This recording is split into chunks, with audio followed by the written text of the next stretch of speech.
Hi നമസ്തേ കപ്പിൾസിന്റെ പുതിയ എപ്പിസോഡിലേക്ക് വീണ്ടും ഒരിക്കൽ കൂടി എല്ലാവർക്കും ഹാർദമായ സ്വാഗതം. അപ്പോ നമ്മൾ ഈ ആഴ്ച ഫുള്ള് ആടിന്റെ വിശേഷങ്ങളെ പറയാൻ നേരമുണ്ട്. അപ്പൊ വീണ്ടും പഴയൊരു വീട് ഇട്ടിരുന്ന് ആടിന്റെ എന്തെങ്കിലും മ്യൂസിക് വന്നിട്ടുണ്ട് ഇന്നലെ.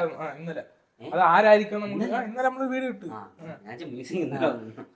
അപ്പൊ ആടിന്റെ അതിൽ ആരായിരിക്കും എന്ന സസ്പെൻസ് ഒക്കെ വന്ന് നമ്മൾ പറഞ്ഞ ആള് തന്നെയാണ്. അപ്പൊ ആടിന്റെ അപ്പൊ പാട്ട് നോക്കാം, കണ്ടു നോക്കാം. ഇത് പിന്നെ കോപ്പറേറ്റ് അടിക്കും, അതുകൊണ്ട് നമ്മൾ സ്പീക്കർ കുറച്ച് പൊത്തി വയ്ക്കും, ആ ഒരു അങ്ങനെയൊക്കെ എടുക്കുള്ളൂ, അല്ലെങ്കിൽ കോപ്പറേറ്റ് അപ്പോഴും അടിച്ചു തരും.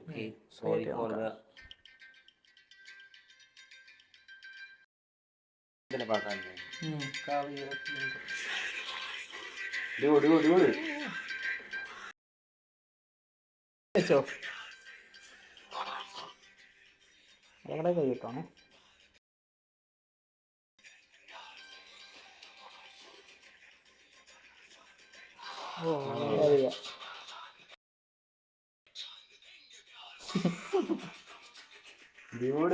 ഖലി ബലി അതുപോലെ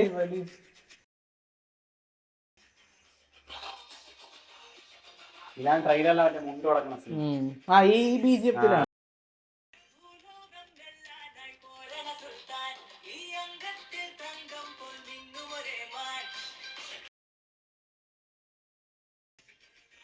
ആടിന്റെ ഒരു ഇത് മാറിയെന്നാണ് മൊത്തത്തിൽ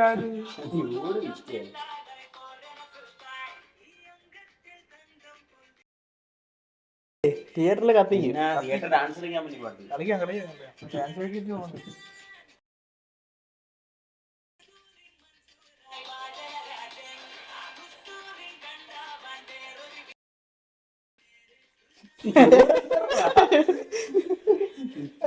ഡാൻസ് ഉള്ളത്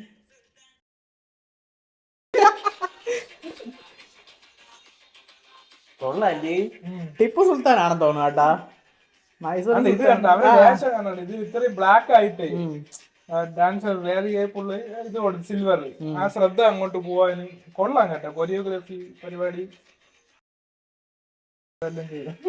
യൂടിന് പറ്റിയതായിരുന്നു.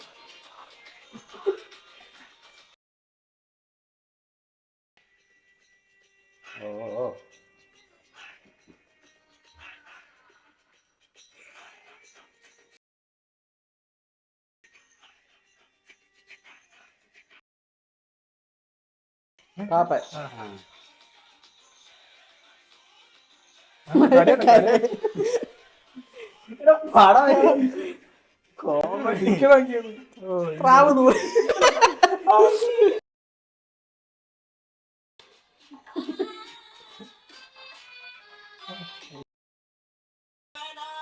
വീഡിയോ സോങ് ആണല്ലേ? ഞാൻ ലിറിക്കൽ വീഡിയോ വിചാരിച്ച ആദ്യം. ഞാനങ്ങനെ വിജയ് ബാബു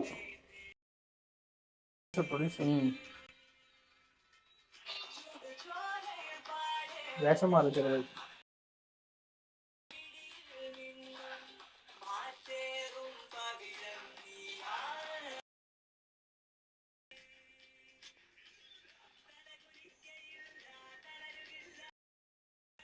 ലിറിക്സ് ഒക്കെ സെറ്റ് തന്നെ.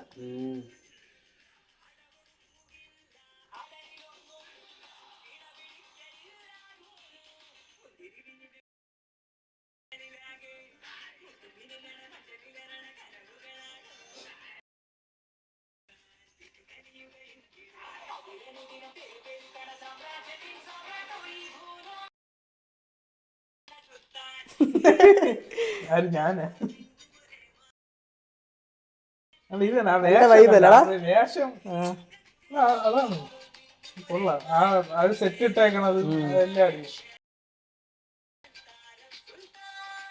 സത്യം പറഞ്ഞാൽ നമ്മള് മറ്റേ ഇങ്ങനത്തെ ഹോളിവുഡിലേക്ക് ബോളിവുഡ് ആ ടൈപ്പിലൊക്കെ അത് ചുമ്മാ ഇരിക്കുന്നു.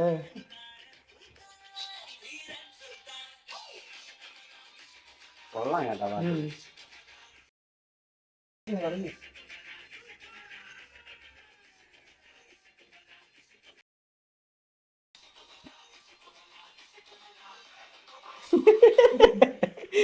ഇയാള്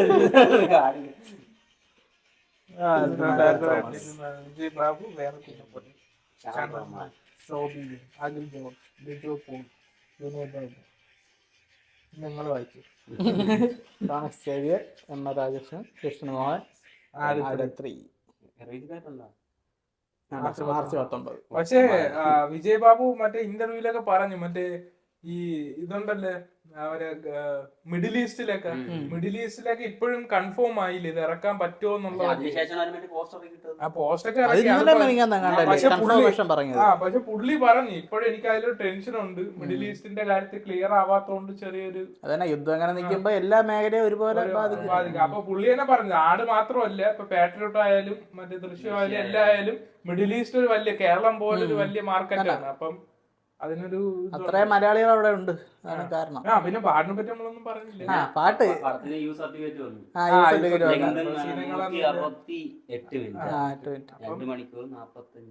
പിന്നെ പാട്ടിനെ പറ്റി പറയുകയാണെങ്കിൽ നല്ല അടിപൊളി, തിയേറ്ററിൽ കാണുന്ന വൈബാവും.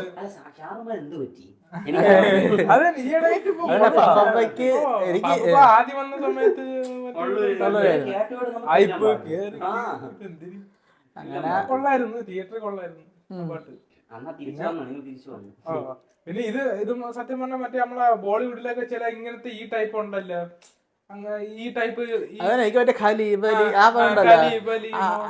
അതേ ഒരു വൈബിലാണ് അവന്മാർ അടിക്കുകയും സമ്മതിച്ചത്. അതായിരിക്കും റെഫറൻസ് ഇട്ടേന്ന് തോന്നുന്നു.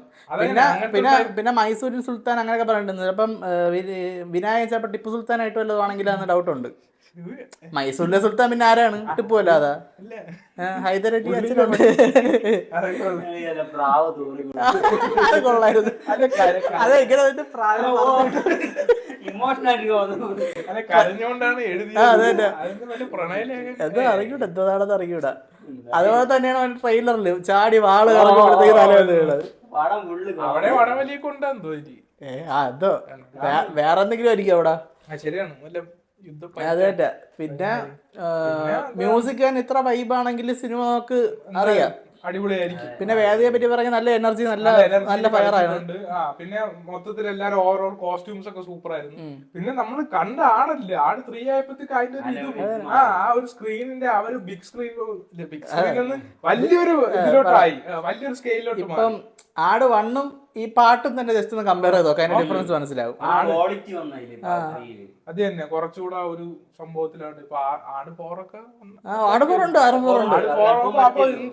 ആട് 4 എന്ന് വെച്ചാലേ ആട് 3 പാർട്ട് 2 എന്നായിരിക്കും. അത് തന്നെ ആട് 3ന്റെ ബാക്കി കണ്ടിന്യൂഷൻ ഗ്രീൻ സിഗ്നൽ കിട്ടിയാൽ മാത്രം.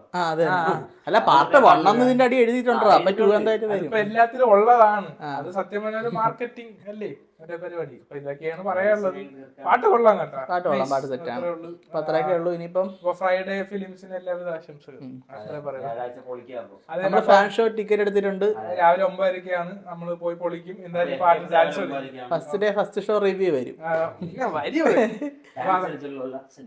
അപ്പൊ അതൊക്കെ പറയാനുള്ളൂ, വേറെ ഒന്നും പറയാനില്ല. അപ്പൊ പുതിയ വിശേഷങ്ങൾ ചാനൽ സബ്സ്ക്രൈബ് വെച്ചോ. പുതിയ ആടിന്റെ വിശേഷങ്ങളുമായി ഞങ്ങൾ ലൈക്ക്